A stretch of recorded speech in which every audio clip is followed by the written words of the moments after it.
Current affairs digest का है। United Arab Emirates यानी यूएई ने पाकिस्तान को एक बहुत बड़ा झटका दिया है। इस्लामाबाद एयरपोर्ट को चलाने की एक बहुत ही महत्वपूर्ण डील से अबू धाबी की एक कंपनी पीछे हट गई है जी। लेकिन आज हम सिर्फ खबर पे नहीं बल्कि खबर के पीछे की पूरी कहानी पर बात करेंगे। हमारे पास जो भी रिपोर्ट्स और विश्लेषण है उनको मिलाकर हम ये समझने की कोशिश करेंगे कि मिडल ईस्ट की जियोपॉलिटिक्स में जो ये बड़ी उथल-पुथल हो रही है इसका आखिर मतलब क्या है। और देखिए, ये समझना इसलिए भी जरूरी है क्योंकि ये कोई अकेली घटना नहीं है। अच्छा। हाँ, ये एक बड़े पैटर्न का हिस्सा है। एक ऐसा पैटर्न जिसमें भारत और यूएई की नजदीकियां बढ़ रही है और शायद पाकिस्तान और यूएई के जो पुराने रिश्ते थे उनमें कहीं दरार आ रही है। तो आज की हमारी बातचीत इसी पैटर्न को समझने पर होगी। बिल्कुल। तो चलिए सबसे पहले उस डील से ही शुरू करते हैं जो टूट गई। ये जो एयरपोर्ट्स वाली डील थी ये असल में थी क्या? क्योंकि सुनने में तो ये एक आम बिजनेस डील जैसी लगती है। देखिए, ऊपर से देखने पर तो ये एक बिजनेस डील ही लगती है, लेकिन इसकी जड़ें बहुत गहरी हैं। पाकिस्तान पिछले काफी समय से, हम सब जानते हैं, एक आर्थिक संकट से जूझ रहा है। हाँ, विदेशी मुद्रा की भारी कमी है वहाँ। बिल्कुल। इसीलिए वो अपनी बड़ी सरकारी संपत्ति जैसे कि एयरपोर्ट्स हैं, पोर्ट्स हैं, उनको आउटसोर्स करना चाहते हैं। मतलब उनका मैनेजमेंट बाहरी कंपनियों को देके कुछ पैसा जुटाना चाहते हैं। और इस्लामाबाद एयरपोर्ट तो उनकी राजधानी का एयरपोर्ट है, ये तो उनके लिए बहुत बड़ा दाव रहा होगा। बहुत बड़ा। और ये कोई दो प्राइवेट कंपनियों के बीच की बात नहीं थी, ये एक government to government G2G framework. हाँ, G2G फ्रेमवर्क के तहत हो रहा था। एक मिनट, G2G का मतलब तो ये हुआ कि इसमें सिर्फ कंपनियां नहीं बल्कि यूएई और पाकिस्तान की सरकारें वो सीधे तौर पर शामिल थीं, उनकी साख दांव पर लगी थी। एकदम सही। G2G सौदे जो होते हैं वो विश्वास की सबसे बड़ी निशानी माने जाते हैं। अच्छा। इनमें सरकारों की गारंटी होती है। इसलिए जब ऐसा कोई सौदा टूटता है हाँ। तो ये सिर्फ एक कॉन्ट्रैक्ट का टूटना नहीं होता। तो फिर ये क्या होता है? ये दो देशों के रिश्तों में आई किसी बड़ी खटास का संकेत होता है। ये एक, आप कह सकती हैं कि एक राजनीतिक संदेश होता है जो बहुत जोर से दिया जाता है। तो फिर इतना बड़ा सौदा जो लगभग तय माना जा रहा था वो अचानक खत्म कैसे हो गया? अबू धाबी ने अपने पैर पीछे क्यों खींच लिए? रिपोर्ट्स तो यही बता रही हैं कि अबू धाबी की कंपनी ने आधिकारिक तौर पर कह दिया है कि अब उनकी इस्लामाबाद एयरपोर्ट को चलाने में कोई दिलचस्पी नहीं है। मतलब बातचीत पूरी तरह बंद? पूरी तरह से। लेकिन जो दिलचस्प बात है वो है पाकिस्तान का रिएक्शन। वो क्या कह रहे हैं? वो इस पूरे मामले को बहुत हल्का दिखाने की कोशिश कर रहे हैं। उनका कहना है कि कोई फाइनल डील तो हुई ही नहीं थी, ये तो बस शुरुआती बातचीत थी। ये बात कुछ हजम नहीं हो रही। अगर सिर्फ शुरुआती बातचीत थी तो इतनी चर्चा क्यों हुई? वही तो। ये तो ऐसा लग रहा है जैसे कोई अपनी शर्मिंदगी छुपाने की कोशिश कर रहा हो। और यही बात इस घटना को और ज्यादा गंभीर बनाती है। ये दिखाता है कि पाकिस्तान को लेकर यूएई का जो भरोसा है वो किस हद तक कम हो गया है। एक तरफ वो एक बड़ा रणनीतिक सौदा तोड़ रहे हैं और दूसरी तरफ पाकिस्तान इतना भी नहीं कह पा रहा कि हाँ, हमारे रिश्ते में कोई समस्या है। ये आत्मविश्वास की भारी कमी दिखाता है। लेकिन ये सब कुछ अचानक तो नहीं हुआ होगा। नहीं, बिल्कुल नहीं। मेरा मतलब है यूएई ने एक दिन सुबह उठकर तो ये फैसला नहीं लिया होगा। और जब हम टाइमलाइन देखते हैं तो इस डील के टूटने से ठीक पहले एक बहुत ही खास मुलाकात हुई थी दिल्ली में। क्या इन दोनों घटनाओं में कोई कनेक्शन है? कनेक्शन सीधा है या नहीं ये कहना तो मुश्किल है, पर जो टाइमिंग है वो बहुत कुछ कहती है। क्या हुआ था उस मुलाकात में? इस खबर के आने से कुछ ही दिन पहले यूएई के राष्ट्रपति शेख मोहम्मद बिन जायद अल नहायान वो सिर्फ कुछ घंटों के लिए दिल्ली आए। अच्छा, ये कोई पहले से तय यात्रा नहीं थी? नहीं, ये कोई स्टेट विजिट नहीं थी। हाँ, मैंने भी पढ़ा था। प्रधानमंत्री मोदी ने प्रोटोकॉल तोड़कर खुद उन्हें एयरपोर्ट पर रिसीव किया था और ट्वीट किया, मेरे भाई का स्वागत है।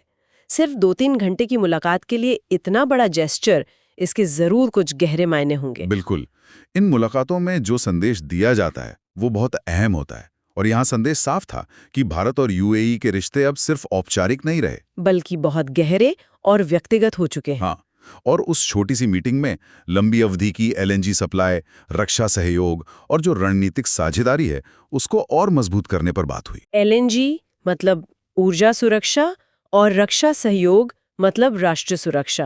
ये तो किसी भी रिश्ते के सबसे मजबूत स्तंभ होते हैं। और सिर्फ इतना ही नहीं, एक सद्भावना के तौर पर यूएई ने अपनी जेलों में बंद सैकड़ों भारतीय कैदियों को रिहा कर दिया। अच्छा। अब आप खुद सोचिए, एक तरफ एक देश के नागरिकों को आप तोहफे में रिहा कर रहे हैं और दूसरी तरफ दूसरे देश के साथ एक बड़ा सरकारी सौदा तोड़ रहे हैं। इससे ज्यादा साफ संदेश और क्या हो सकता है? तो क्या ये सिर्फ पैसों का खेल है कि भारत एक बड़ी अर्थव्यवस्था है, $85 बिलियन का व्यापार है, तो यूएई उसके साथ जा रहा है, और पाकिस्तान की अर्थव्यवस्था छोटी है, $10 बिलियन से भी कम का व्यापार है, तो उसे नजरअंदाज किया जा रहा है। नहीं, ये पैसों से कहीं ज्यादा है। ये एक पूरी सोच का बदलाव है। कैसे?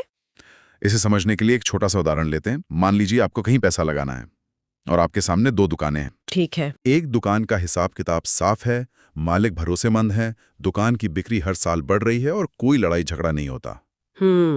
दूसरी दुकान का मालिक भारी कर्ज में डूबा है, दुकान में रोज कोई ना कोई मसला होता रहता है और आपको नहीं पता कि कल वो दुकान खुली भी रहेगी या नहीं। आप अपना पैसा कहाँ लगाएंगी? जाहिर सी बात है, पहली दुकान में। यूएई के लिए भारत आज वो पहली दुकान है और पाकिस्तान दूसरी। अच्छा। भारत सिर्फ एक बड़ा बाजार नहीं है, वो स्थिरता, नियम कानून और प्रिडिक्टेबिलिटी यानी पूर्वानुमान का भरोसा भी देता है। निवेशकों को पता है कि यहाँ उनका पैसा सुरक्षित रहेगा और बढ़ेगा भी। और पाकिस्तान में? वहीं पाकिस्तान में राजनीतिक अस्थिरता है, सेना और सरकार के बीच तनाव है, चरमपंथी ताकतों का खतरा है। ये सब मिलकर उसे एक बहुत जोखिम वाला बाजार बनाते हैं। और इसमें सुरक्षा वाला एंगल भी तो बहुत बड़ा होगा, है ना? बिल्कुल। यूएई खुद को एक मॉडर्न और स्थिर देश के तौर पर पेश करना चाहता है। वो कट्टरपंथ और चरमपंथ से दूरी बना रहा है। बिल्कुल सही। यूएई अब इस क्षेत्र में स्थिरता का एक केंद्र बनना चाहता है और इस मिशन में भारत उनका एक स्वाभाविक पार्टनर है। आतंकवाद के मुद्दे पर दोनों की सोच भी एक जैसी है।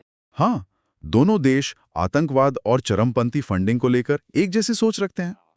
इसके उलट पाकिस्तान का रिकॉर्ड इस मामले में हमेशा सवालों के घेरे में रहा है।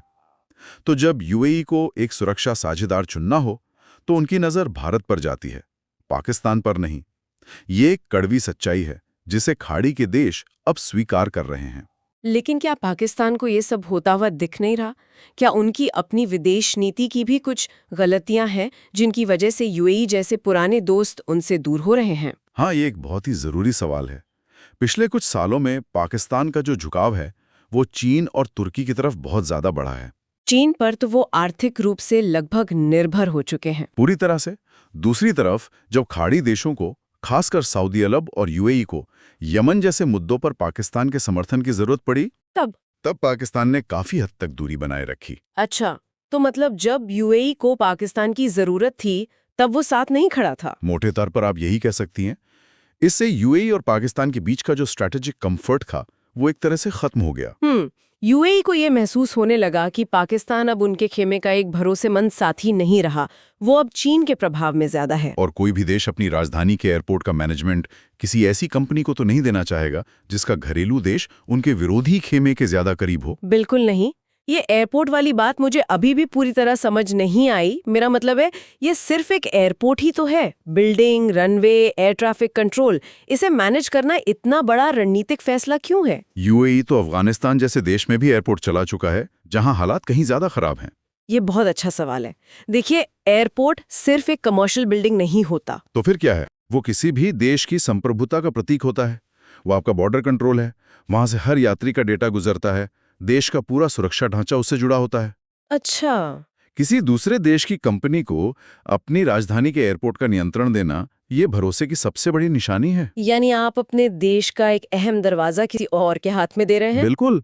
और जैसा आपने कहा, यूएई के पास काबुल जैसे दुनिया के सबसे मुश्किल एयरपोर्ट को चलाने का अनुभव है। हाँ। इसके बावजूद अगर वो इस्लामाबाद एयरपोर्ट चलाने से मना कर रहे हैं तो ये दिखाता है कि उनकी नजर में पाकिस्तान को लेकर जो जोखिम है वो सिर्फ कारोबारी नहीं है, बल्कि राष्ट्रीय सुरक्षा के स्तर का है। हाँ, और वो ये जोखिम उठाने को तैयार नहीं है। तो अगर हम इस पूरी तस्वीर को जोड़कर देखें तो इसका असल मतलब क्या निकलता है? इस एक एयरपोर्ट डील के टूटने से हमें इस क्षेत्र की राजनीति के बारे में क्या पता चलता है? इससे एक बहुत बड़ी बात साफ होती है। यूएई और कई दूसरे खाड़ी देशों की जो विदेश नीति है वो अब विचारधारा या मजहब पर नहीं, बल्कि किस पर चल रही है? बल्कि विशुद्ध रूप से अर्थशास्त्र और राष्ट्रीय हितों पर चल रही है। वो देख रहे हैं कि स्थिरता कहाँ है, विकास कहाँ है और भविष्य कहाँ है। और इन तीनों सवालों का जवाब उन्हें भारत में मिल रहा है, पाकिस्तान में नहीं। सही कहा आपने। दोनों इस्लामिक देश हो सकते हैं, लेकिन यूएई अब दशकों की धार्मिक दोस्ती से ज्यादा फायदा कुछ सालों की मजबूत आर्थिक साझेदारी में देख रहा है। ये एक इकोनॉमी फर्स्ट पॉलिसी है। बिल्कुल। और ये सिर्फ बातों में नहीं, जमीन पर दिख रहा है। चाहे वो आईएमएक्स जैसा नया ट्रेड कॉरिडोर हो जिसमें भारत और यूएई दोनों अहम भागीदार हैं। या फिर बढ़ते रक्षा संबंध हो, ऊर्जा की साझेदारी हो या निवेश का प्रवाह हो, हर मोर्चे पर यूएई आज भारत के साथ खड़ा दिखाई दे रहा है। तो ये दक्षिण एशिया में एक बड़ा भू राजनीतिक बदलाव है। बहुत बड़ा। और इसके असर आने वाले कई सालों तक दिखेंगे। तो जाते जाते एक सवाल छोड़ जाते हैं। जब देश अपनी विदेश नीति को दशकों पुरानी दोस्ती या विचारधारा से ज्यादा अपने आर्थिक हितों और स्थिरता पर केंद्रित करने लगते हैं, तो क्या पुराने समीकरण हमेशा के लिए बदल जाते हैं? और इस बदलाव की लहर में जो देश समय रहते खुद को बदल नहीं पाते, क्या वो पीछे छूट जाते हैं? शारदा अब ऑनलाइन क्लास से पीडीएफ ले सकता है।